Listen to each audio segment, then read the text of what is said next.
morning. This is Stan in Gainesville, Florida, and you are listening to Light Talk. Hi, this is Steve in Dallas, Texas, and today we are discussing everything from dizzy directors to working with jerks on Light Talk. Working with jerks? Working with jerks. Oh, are you talking about working with us? With Illumin mentions, we are not the jerk. You know what? There's a difference between a temporary jerk, which we all are sometimes, and certified jerks. We are never certified. I've been a temporary jerk, I'm sure.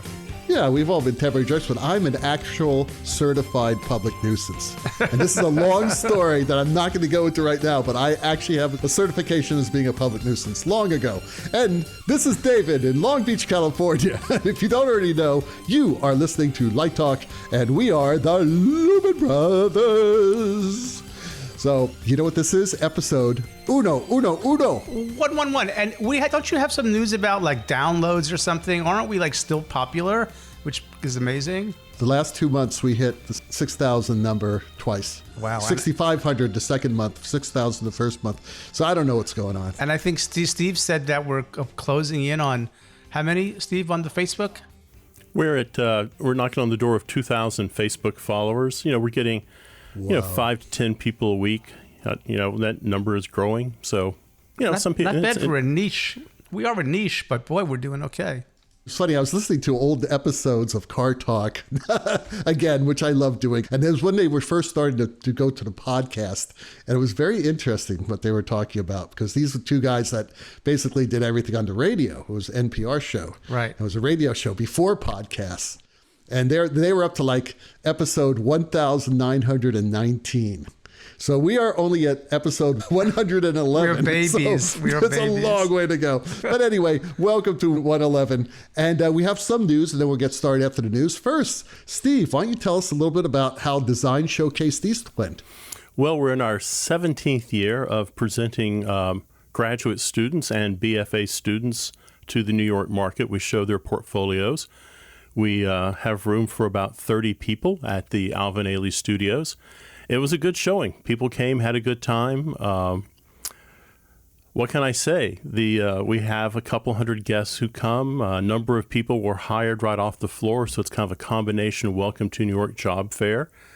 And I just want to remind everyone that coming up in June, UCLA will be presenting Design Showcase West, which is certainly a spectacular event. I encourage you to go see that.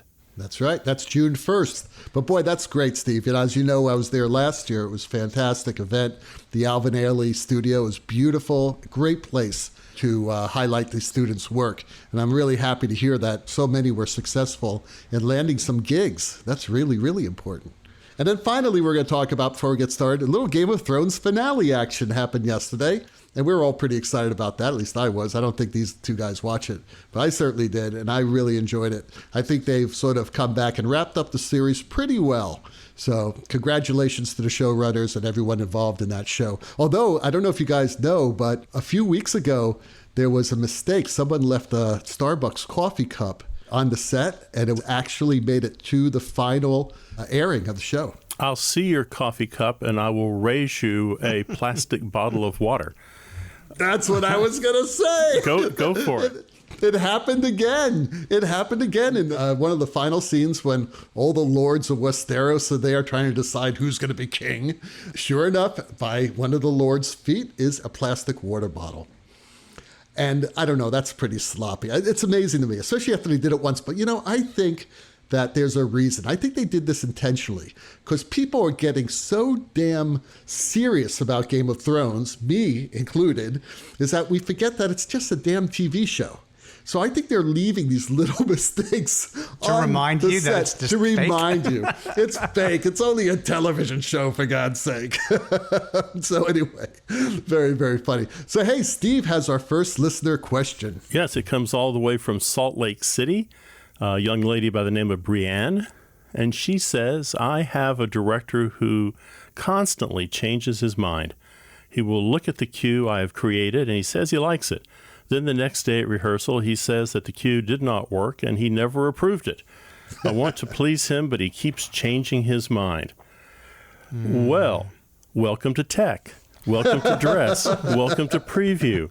You know, you might as well just paint a target on your back. I mean, you're a moving target at these things. I think what you're going to find at tech and dress and preview, we come to it every night with a fresh set of eyes and a fresh set of ears, and we're seeing and hearing things, noticing things that we didn't notice. You know, the costume designer came up to me during dress a few nights ago and said, "What did you think of Bob's brown shoes?" I got rid of those black shoes and put some brown shoes on him. My response was, "Bob's wearing shoes?" Your director is looking at things on the stage that he has to look at. And so maybe now, the next day, he's actually taking the time to look at the light cue with some serious thought behind it. Just what can I tell you? Change is what we do as lighting designers. Mm-hmm. We're looking, all of a sudden actors speed up, they come up to pace, and the dialogue changes, and all of a sudden our cue time has to change. They slow down, they change their blocking, at the request of the director. Again, there's no villains here. People are coming together at these events to put the show together. And I would say you have to ask yourself the question, does it get better? If it's getting better, then I wouldn't worry about it. If you think it's getting worse, then maybe you sit down and chat with the director after the show to figure out how you can do a little bit more pre-production work and come up with a more consistent approach to how tech and dress are going to go. Well, that's a good answer. That's a pretty good answer. Yeah, I mean, I think you covered it pretty well, Steve. That's true. Managing change is what we do. Yeah, change is everything. And there's something just what Steve has said. I just want to maybe add a little bit to is that it is an evolution. I mean, it's a living art form. It's not like we're painting the thing with a canvas and in our studio and then we're done. It's dynamic. It's living beings on stage making art. And so you sort of have to be, we get all excited about how great light boards are and how great the technology is and how we can change the color so fast and easy. Well, why do you think we want that? Okay. It's not just because the technology is cool. It's because it serves our purposes in a dynamic environment. So be competent enough to sort of be comfortable to adjust. Now, of course, there's a line between somebody who's just out of control and somebody who is, like Steve says, just noticing it for the first time and just wants to make it better. And they are looking at a lot of different things. I know directors who say, look, after tonight, I'm not going to be looking at the lights anymore. I'm going to be looking at costume, or I didn't focus on that. Or sometimes you might have to ask and say, please focus on this aspect and tell me if you're comfortable with it. But it's a very challenging thing that we do. And you have to sort of just ease into the way of work that is the theater. Look, it's all jazz. And you can't do jazz if you're not going to change. You're not going to evolve. Yep. And that's what the beauty of theater is evolution. And the lighting designers who get hired all the time are the ones who can change and evolve easily, painlessly, and do it quickly. Yeah. And that is really what's going to make or break you in your career. Now, it's funny because when I first got to this school about 21 years ago, I had inherited some graduate students, and I sat down with them and I asked them if there was anything that you would change about the program or things you don't like about the program. I want to know, because I was building this program. It was going to be a new program for them. And their first complaint, this is a group of lighting designers, was, well, we were expecting you to ask us this question, and we all want a policy to be invoked in our department that after first dress rehearsal, all the light cues are frozen. Why? They were serious. I know, but why? Because they didn't want to continue to work. No, I'm sort of like saying it's a rhetorical they question. They didn't get it. They didn't. They don't understand what theater's about. I mean, the actors change. The blocking changes. Sometimes big production numbers change. Everything changes in the theater. And that's the beauty of theater. And I told them, I said, you guys have it backwards. I understand where this is coming from. Instead of like saying, well, I still have to keep on doing this work, and why can't we freeze it, live in this environment? You've got to embrace it. You got to embrace the way the art works, especially as a lighting designer. So, I just think that it's a state of mind you have to be in. Well, I'm in agreement with all of that, but I'll just take a little bit of a slightly contrary. And I think at a certain point, perhaps after final dress, you say, the show, I'm done. Okay. If you're going back now, previews or something else, but if it's your opening, at some point you do have to let it go. one of my favorite quotes, that no piece of art is ever truly finished. There are just interesting places to stop. And I think by the after final dress, that's a good place to stop. Unless there's some crisis, or unless there's something that somebody has a brilliant stroke and they go, wouldn't it be great if we do this and this and this? And you're opening tomorrow night and everybody goes, you know what? That really would make the show great. Let's do it. That's fine too. But I think there are interesting places to stop. But you know something, Stan, how would you feel? Like, let's say you're very happy with the show and you just did final dress and the director comes up to you after final dress and says, you know, I know it's late, but I really think that we need to change that cue. Would you say it's Frozen? Because if no, that's right. No, I wouldn't. And I wouldn't because I would really have to. Now, maybe when I was young, I would have had a different response. At this stage in my life, if I could see that what the director was suggesting, or I felt also that the cue really wasn't everything it could be, and the amount of pain it was going to take to do it, if it's pushing buttons on a console and the stage manager was comfortable, if I'm not changing the call, if I'm changing the call, that maybe you want to have the stage manager involved. But I wouldn't just reject that out of hand. If we've had a good relationship and it's a good collaborative experience and we can make the show better, I might. I would keep an open mind. So you would actually tell director no, unless you agreed with the change. Is that what you're saying? No, I'm not. No, I'm pretty much a good soldier. I will pretty much go with the director. Yeah. I still think the director is the captain of the ship, you know, and I respect the position. So no, I wouldn't. That would be very hard pressed to say no. Now, again, I just don't think there's a frozen time. I mean, there's shows that I've been working on, and I'm sure you guys as well, where, you know, it's running for weeks and then you get a call from the stage manager. The stage manager says, you know, this transition's not working anymore because the actors have sped it up, the crew's moving faster. Would you mind if we changed the count a little faster? Sure, of course. I mean, that's what a good stage manager does. But it gets to a point where if you're off doing another project and the producer comes in and says, you know, we're gonna cut this production number, we're putting a different production number in, then you're going to your daily rate. Then that's something else. That's totally different. That's something else. That kind of ties into the next question.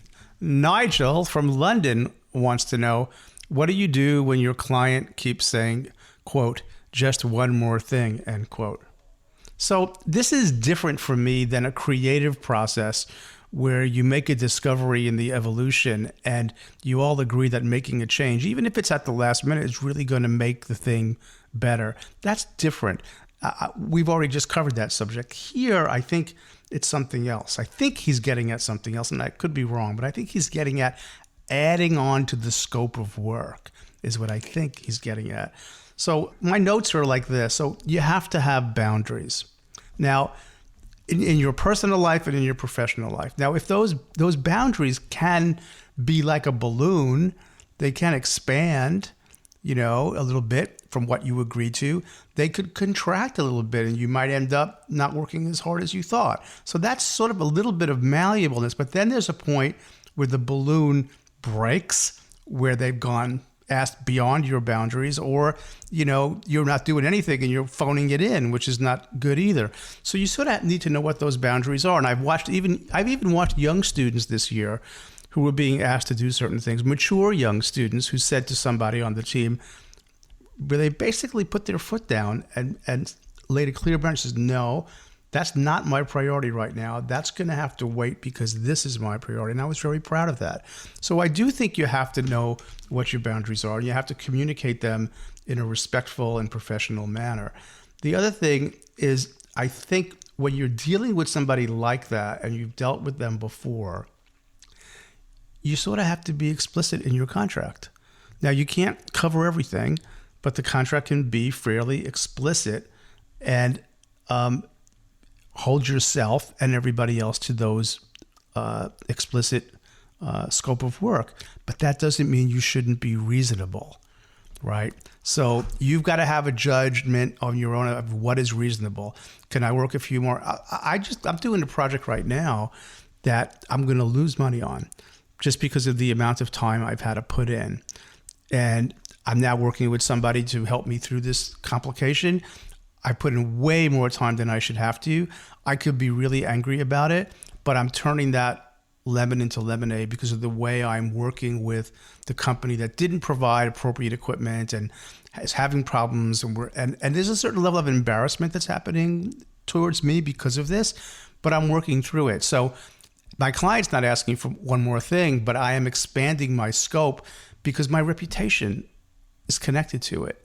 So I think it's a judgment call on your own. But if it's so bad that it's really a chronic problem, then you very politely, hopefully after this last project, you can leave it without burning a bridge. And just the next time you get that phone call, you can politely decline. Yeah, I'm starting to do more architectural work these days. And what I'm starting to find is that this comes up, I'm on my second project, so this has come up a second time. And I'm just being careful to explain what a change order is to a client. Sure. And how that impacts budget and how that impacts the contractors who are doing the work. So I'm trying to get everyone in the room and just simply be honest. And if the client's willing to pay for it and we can work it into the schedule, that's great. If they can't pay for it and they can't work it into the schedule, that's fine too. Occasionally where I see this happening in the theater world is mostly in the amateur world. And that's where the theater doesn't want to tell you what the project really entails. So, Right. They conveniently forget to tell you that there are, 107 Christmas tree lights that have to be embedded in the floor. Or, once you get that done, they go, oh, by the way, we need the third electric moved a couple feet to take care of a drop that's coming in. It's almost like they don't want to tell you, and it's because they're afraid to tell you.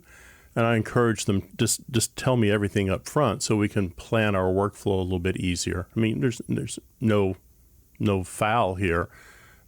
Just be honest with everyone about what you want rather than keep kind of dribbling one more thing at a time every other day. That's funny. So in architecture world, it's just one more thing. And in the theater world, it's, oh, by the way.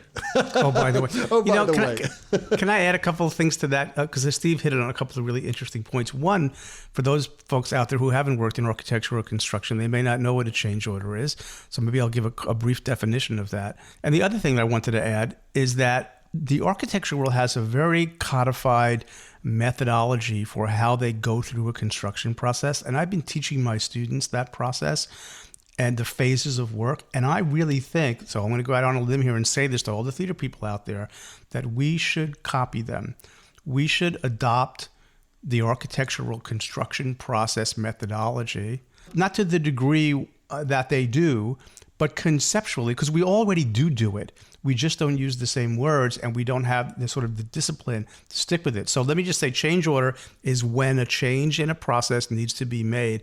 Usually they occur after something is in construction and is being implemented, and it was something that either got caught in a set of drawings after they have been reviewed and there's a change required, which would mean there's going to be a fee associated with it for the engineer or the designer to make the drawing changes and update everybody, or it's in the construction process where something is realized, shoot, we didn't see that, we didn't catch that, or it's not working the way we anticipated, we're going to make a change. And then that order is issued usually by the manager or the construction manager, and it does have a fee because there's time involved, or you're returning equipment and changing equipment. So change orders are to be avoided because they have a cost to them.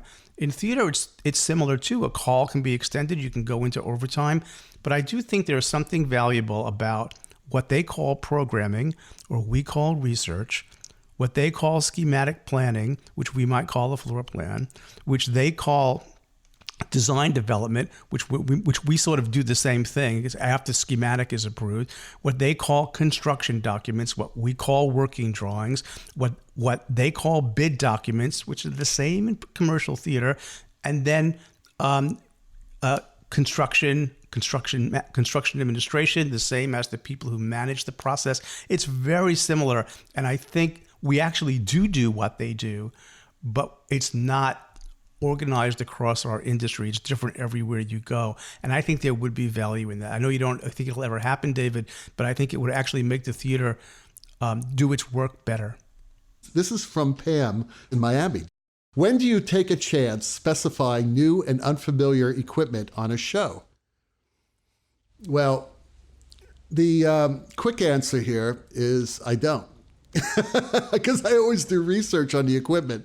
Now we all use new equipment all the time, but there are ways of doing research. I wouldn't just blindly use a new moving light or a new controller or whatever. I would not specify something unless I was pretty sure that it was the right tool for the job.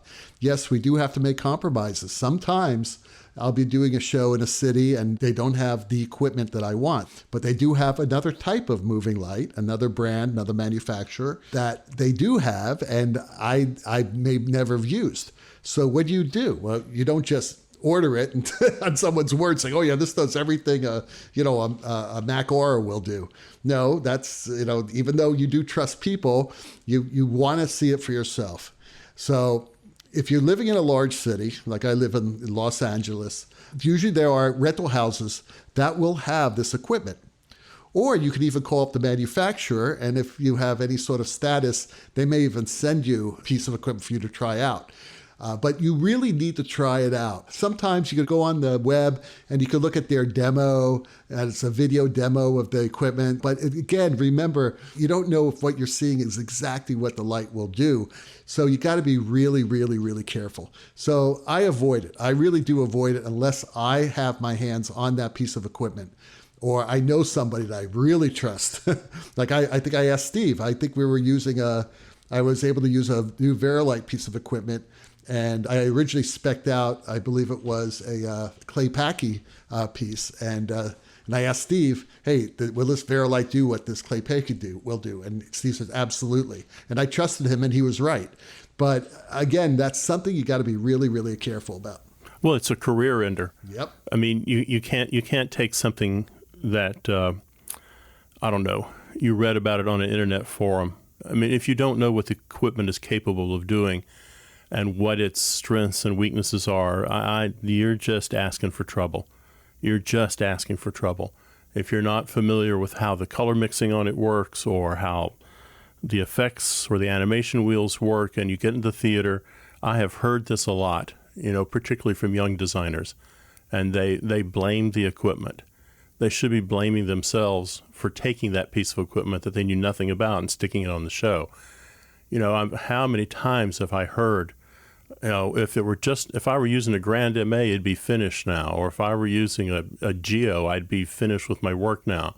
Well, why didn't you spec the damn Grand MA or the Geo? Why did you take, brand X console?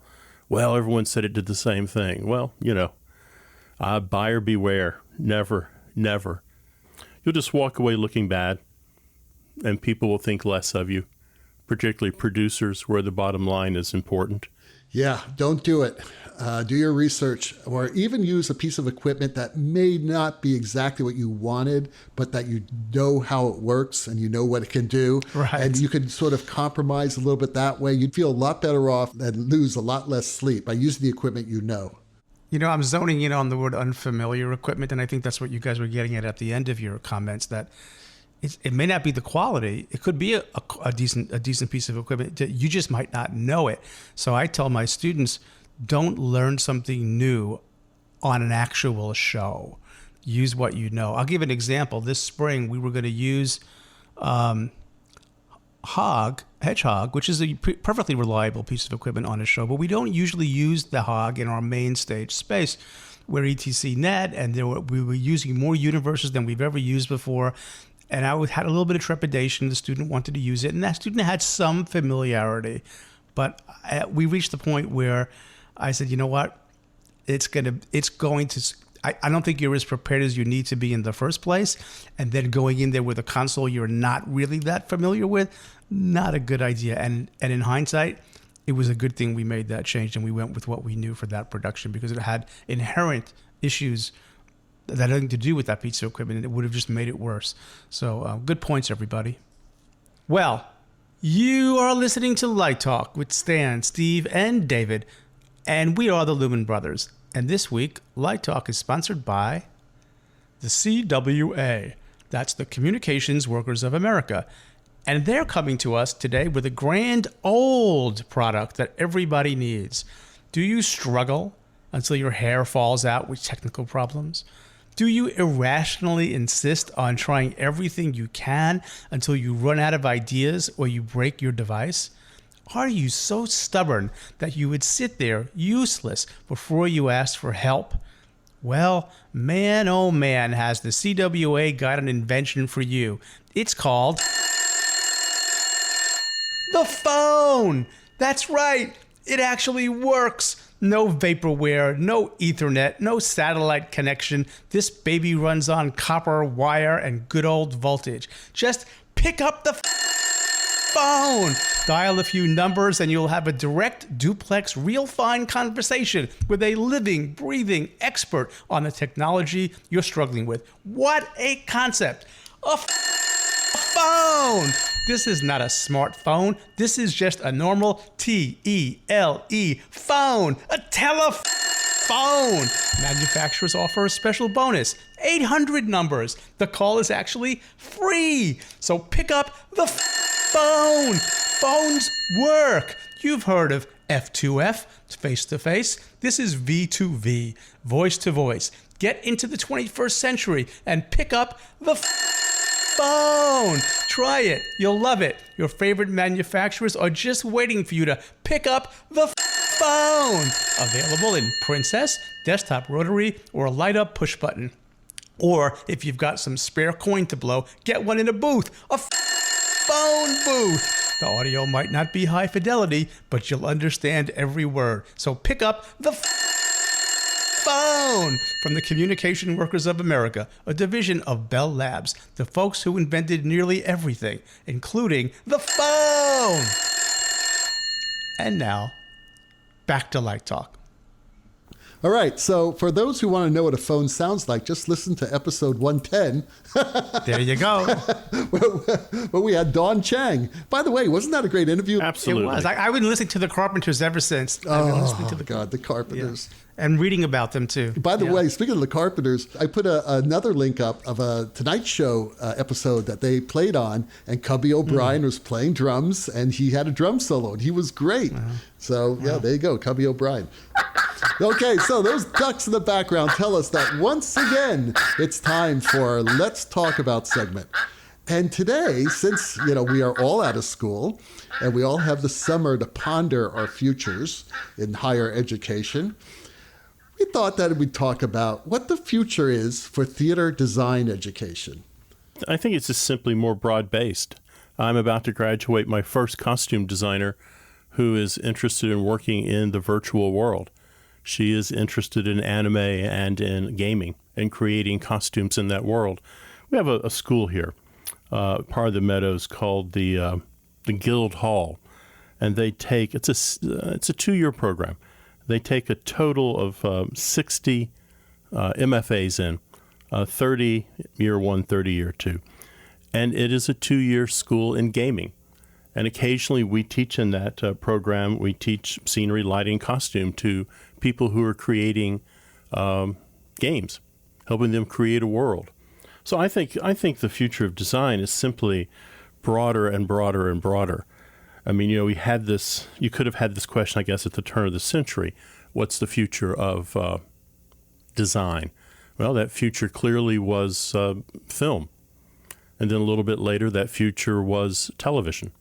So I think as we keep discovering entertainment and industrial applications that require visual artists, then that's where our future is. I think Steve nails it. I think it's true. The same here at UF. Since I've been here 20 years, when I first came, they had founded something called the Digital Worlds Institute in our college, the DWI, driving while intoxicated, not really, but Digital Worlds, is that place where they do the gaming and the code writing, and they do green screen, and they do all that. It's true. And I've been promoting architectural lighting and fields beyond the stage in my career since I've been doing this. So I think Steve's absolutely right. It's going to get broader. They're applying what we do in the foundational work in the live stage translates. And I hear it from engineers and architects all the time. Everything is theater now. Everything has a theater sort of mentality about it, which is great for us. When we started, I think we all felt lucky if we worked. And now I think if you pick up the skills, you can apply it in so many different industries and it will continue to grow. So it's a good time, I think, to be going into it. I used to discourage students from it, and now I see no reason to, because there's a lot of people working and the applications are broadening all the time. Yeah, I think that everything's changing now. I really do. I had this very interesting discussion with one of my colleagues last week where we were talking about the future of theater curriculum. And we were actually talking about, do we really need to teach Shakespeare anymore? Because students are not interested in that content. And he said, well, I could take Game of Thrones and relate that directly to Shakespeare. I said, absolutely. Sure. I mean, you could absolutely do that. But then wouldn't the content be Game of Thrones instead of Shakespeare? I don't know. I'm a fan of the classics, but I do like when they become contemporarily relevant. You're also from a different era, like we are. Yeah. But classics are classics for a reason. Well, who's to say Game of Thrones will be a classic in 10, 15, 20 years? It might be. It may be. You hear this at IRTA all the time. And, what are you looking for in a student? And, I interview people. I'm a holistic program. So already 90% of the people who are at IRTA don't want to come to my program. But then I also talk to people who say, I am going to light Broadway musicals.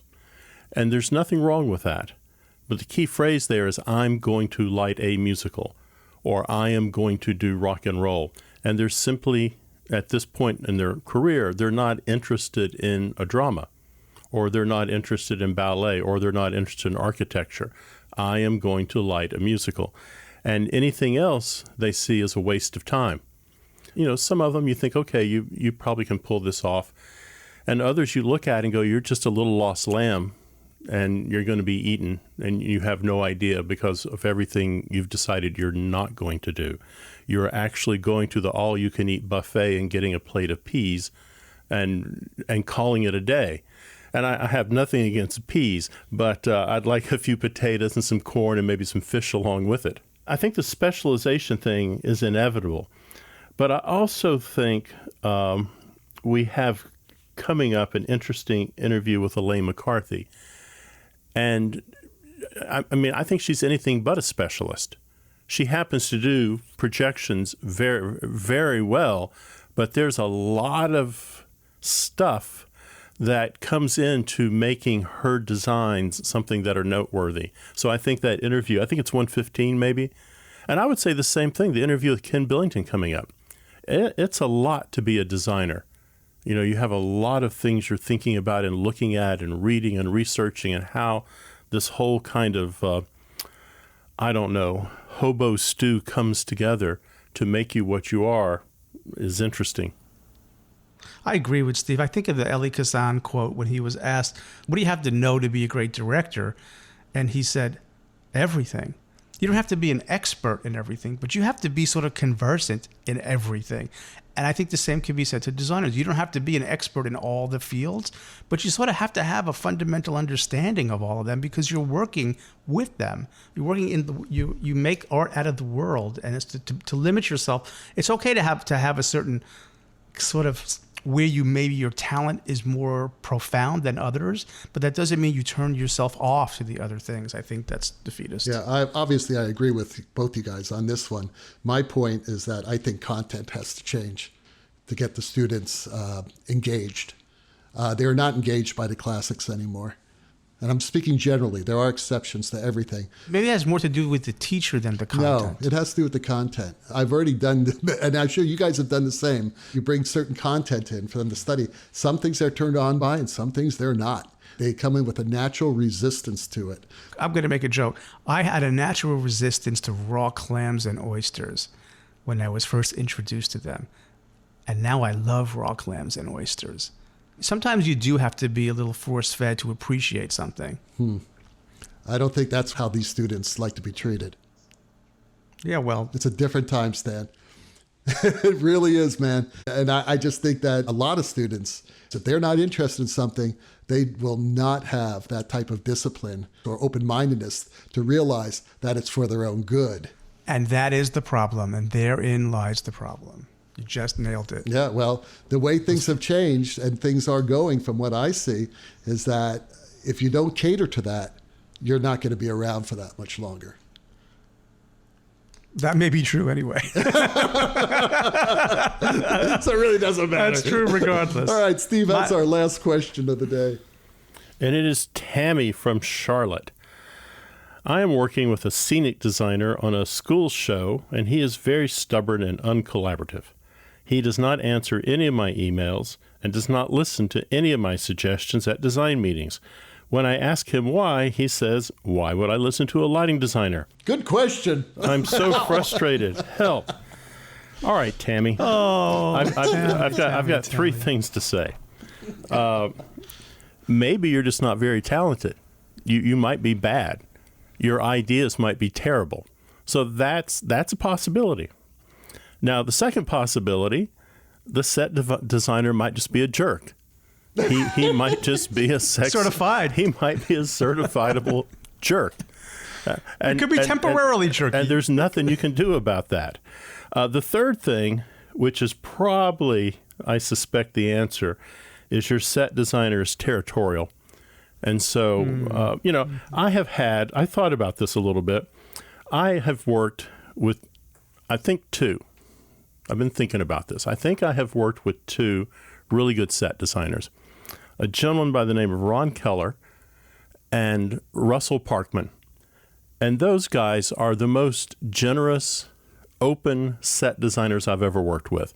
I'm getting ready to do a new sci-fi play that opens in the fall with Russell.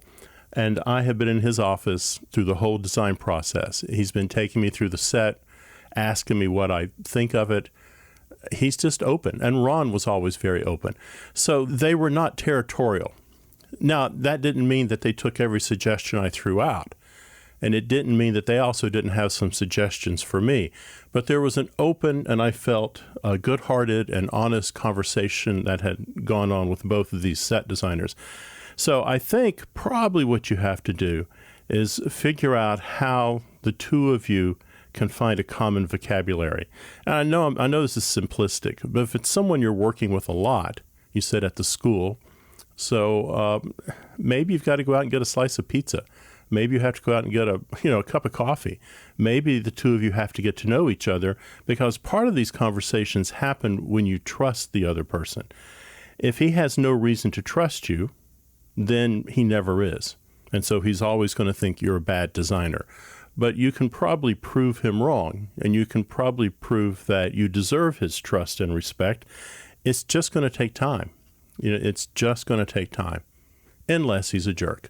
Then nothing's going to help you. You just have to get through it as best you can and decide what battle you want to fight. And if you want to work with him again, frankly. Steve, you mentioned this word generosity about Russell and Ron. I think that's a really key word. We should be generous with our information, with our process, with our flow. And I can remember a couple of set designers in my experience who, for whatever reasons, didn't want to share their drawings, didn't want to share the information. And it was like, and I think some of it was youth. Some of it was, well, I'm not finished with it yet. Well, that's okay. I'm not grading it. We're not judging it. We just want to be able to go back and forth as it's developing. So I hope that gets better for you, Tammy. I hope that you're not stuck with somebody like that. Yeah, and if all else fails, take them out back and slip them a Mickey. Because that's from another era too, David. Slipping a Mickey. Right. I don't know, man. I think a lot of it has to do with respect. And it goes all the way back to what we always talk about, is that we're a team, and that if we don't have each other, we have nobody. So there you go. Hey, that Hammond organ solo in the background tells us that once again you've spent another morning listening to Light Talk with the Lumen Brothers. Check out our website on lighttalk.org for future guests, and be sure to follow us on Facebook and subscribe to our podcast on iTunes, Spotify, and numerous other podcast sites. That way you will not miss a second of Light Talk fun. No guarantee is offered regarding the accuracy of any statements or opinions made on this podcast. But just in case, if you choose to litigate us, our law firm of Mr. Fleck, Miss Flock, Flair, and Glare, and their paralegal Snoot will defend us until our retirement funds are depleted. Light Talk is written and produced by the Lumen Brothers, coming to you from Long Beach, Gainesville, and the Lone Star State. And be sure to tune in next week when we discuss waterproof moving lights, summer fun gigs, techniques for taking photos and videos of your work, and staying alive when your gigs run out. All of that and a new sponsor. Light Talk is broadcasting questionable Lumen knowledge and humor around the world. So we'll see you all next Saturday morning. Bye-bye from Light Talk. Arrivederci, everybody. Light Talk.